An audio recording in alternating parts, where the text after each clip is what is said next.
Better takes, better picks, better MMA.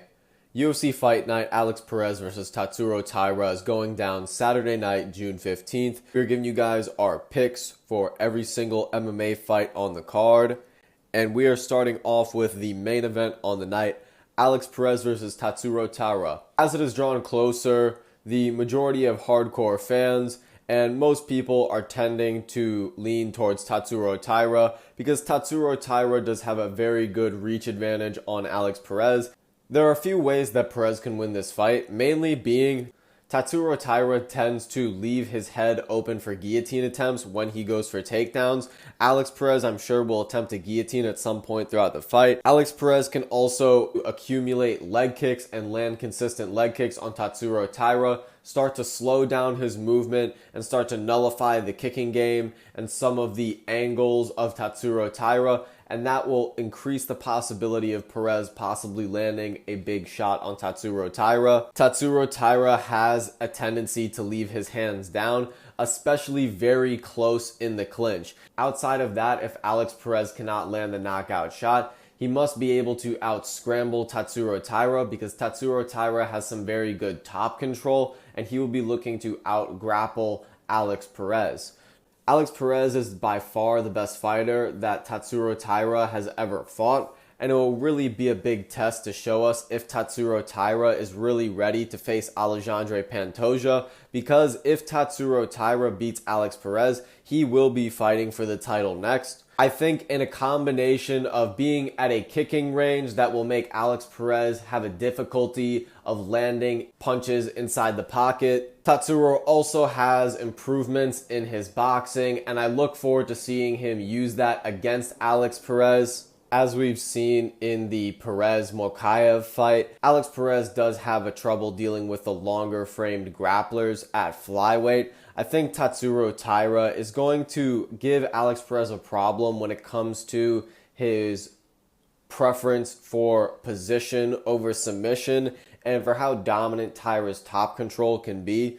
So I think Tatsuro Taira is either going to win a 5-round decision here, possibly 4-1 if not 3-2, or he will get a 3rd round submission. There is a possibility that Alex Perez can still crack Tatsuro Taira. I won't be surprised if we see Tatsuro Taira put on wobbly legs at some point because Alex Perez is a decent power puncher at flyweight, and like I said, Tatsuro Taira does have a tendency to leave his hands down, but I'm going to go with Tatsuro Taira. Moving on to the co-main event of the evening, Ikram Aliskerov versus Antonio Tricoli. Now, Antonio Tricoli is a very interesting challenge for Aliskerov. This is a very short notice matchup for the both of them. They've both been looking for an opponent for quite some time.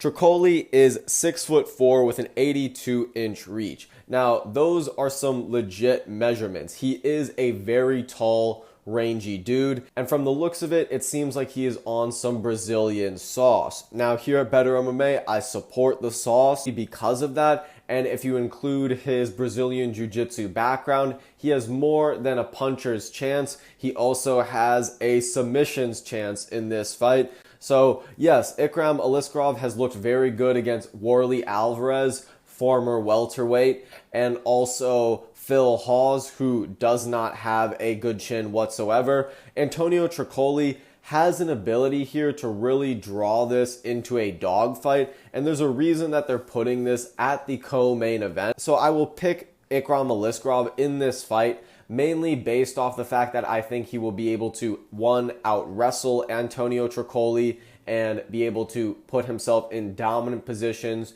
to win the rounds. On top of that, Ikram Aliskerov has also fought some good competition in his regional career. Some actual decent, reputable competition with good records and fighters that are also very tall and very rangy. You know, some opponents that have had 79-inch reaches. So some very big opponents that Ikram Aliskerov has fought and beaten. Antonio Tricoli, on the other hand, this will be a huge step up for him in his career. As we've at least seen from Ikram's skill set, he is quite high level and he is a very intense fighter. So Antonio Tricoli, though I do think he can get some wins in the UFC, I do think Ikram Aliskerov will be able to finish him, if not in the first round, in the mid-second round. So I'm going to go with Ikram Aliskerov by second round TKO. Moving on to Timothy Cuamba versus Lucas Almeida. Now, Lucas Almeida is not very athletic, especially when it comes to his legs and his hips. Timothy Cuamba, on the other hand, is a very, very good kicker. He has some very good rear leg roundhouse kicks to the legs and to the body especially. When it comes to his hands, he is purely working off of straight punches, mainly his straight right hand. So most of his attacks come from him throwing from his rear side, his right side. Lucas Almeida, on the other hand, has an array of lead hand hooks that he likes to set up his rear leg kicks and right hands with. So I think Cuamba is going to be timing Lucas Almeida when he goes in for those hook combinations, because as we know, more often than not, straight punches beat hooks. So I'm going to go with Timothy Cuamba by a 3-round decision, hoping that he gets a highlight reel KO that surprises everybody and puts his name on the map. Moving on to Douglas Silva de Andrade versus Miles Johns. Both of these fighters love to throw hooks in the pocket. Now, I do think Andrade has a wider skill set when it comes to his leg kicks specifically, and his willingness to throw a jab and really set up his techniques off of that. Miles Johns, on the other part, really doesn't build off of any of his setup techniques. He really just looks to trade in the pocket, and that is what has kept him in the UFC thus far, is the fact that he likes to bang in the pocket. So either Miles Johns gets that one hook KO shot, or Andrade will win a decision, or perhaps beat Miles Johns to the punch and get a hook KO himself. So I'm going to go with Douglas Silva de Andrade. Moving on to Asu Almabayev versus Jose Johnson.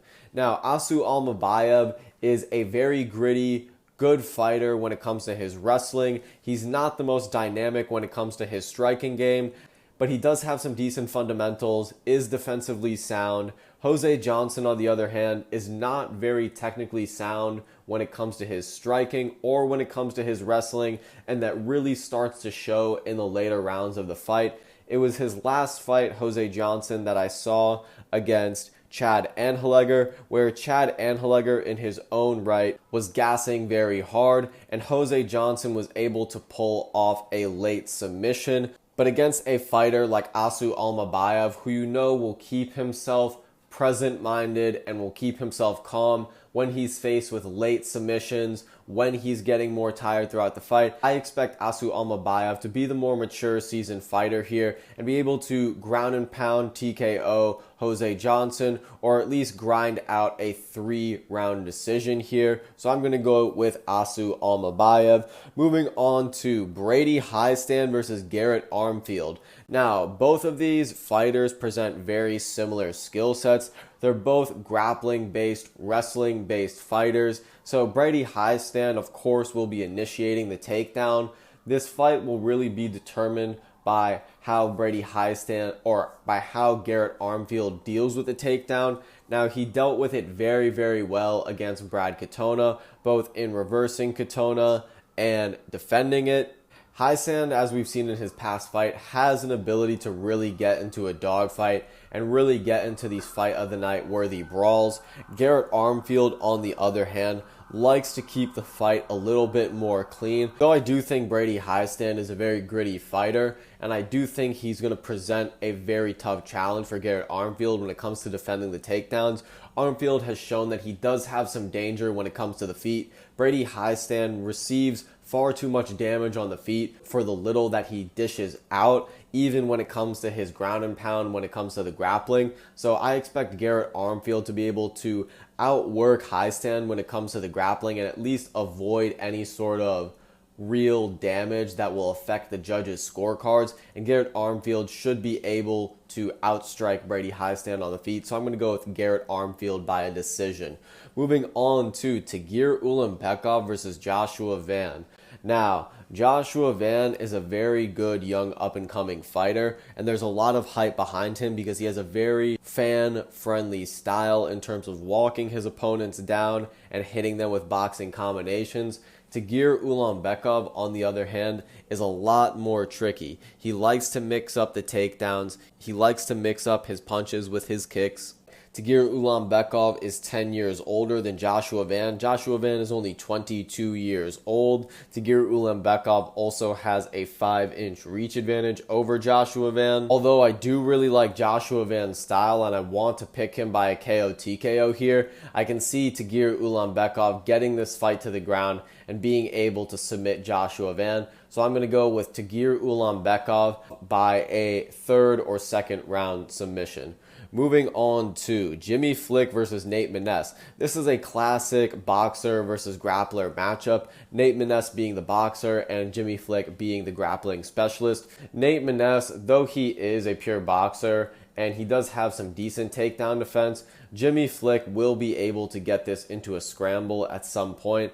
And I can see Nate Maness being submitted by Jimmy Flick, giving his back up, and Jimmy Flick getting the submission either in the 1st or 2nd round. So I'm going to go Jimmy Flick via submission in this fight. Moving on to Josh Quinlan versus Adam Fugit. Now, Josh Quinlan, he is a pure puncher, and there really is not much to his game outside of that. You can't even credit him for good head movement because he doesn't have good head movement. Adam Fugit, on the other hand, has a well-rounded game, but as we have seen, he is well-rounded but extremely low level everywhere. But he does have leg kicks, he does have takedowns, he attempts more things throughout the fight, and in this fight he will have a 5-inch reach advantage over Josh Quinlan. As we've seen in the past against Danny Barlow, if you're able to take advantage of your reach advantage, there's not much Josh Quinlan really has in his arsenal. If Josh Quinlan does not land that one punch, Adam Fugit should be able to mix it up with the leg kicks and the takedown to win a decision here. So I'm going to go with Adam Fugit by a 3-round decision. But if you want to bet Josh Quinlan by KO, won't be the worst idea.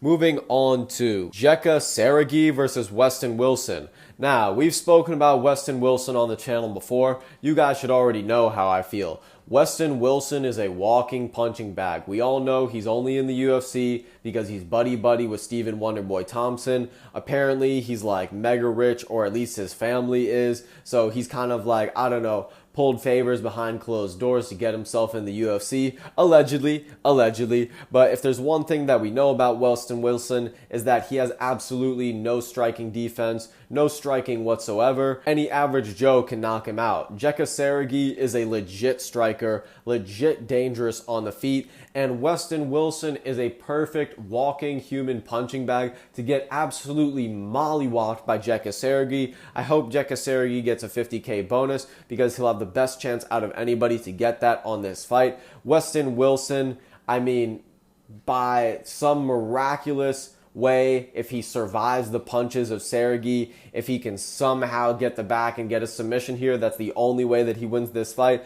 But Weston Wilson has shown no aggression, shown no ability to wrestle in the UFC, and no real danger or finishing ability. So Jekka Seregi should take this guy to school and get a 1st round KO against Weston Wilson. Costa versus Nerdy Mbeki. I'm gonna have to go with Nerdy Mbeki in this fight. I know Costa has shown some well-roundedness here or there. My only thing about Costa is that I've seen some mental weakness when it comes to him getting out-grappled in his fights, and he shows to have some pretty poor cardio as well. Shalia Nerdy Mbeki, I'm expecting to have some better cardio. I'm expecting him to come into better shape for this card than Costa. When it comes to the striking, Costa is very, very sloppy. So I think Nerdy Mbeki should be able to take advantage of that. So I'm going to go by Shalia Nerdy Mbeki, either by 3-round decision or TKO in the 1st or 2nd round. My locks of the card are going to be Timmy Kuwamba over Lucas Almeida. Also, Asu Almabayev over Jose Johnson. And the most lock of the card by far is Jekka Seregi over Weston Wilson. But Better MMA is not a betting advisor. This is not financial advice. This is not betting advice. Bet at your own risk. I do not recommend that you bet whatsoever. But thank you guys so much for watching to the end of the video. Like the video if you like the video. Comment on the video. I'd really appreciate it because it really helps out the channel. Subscribe to Better MMA if you're new. Better picks, better takes, better MMA. We out. Peace.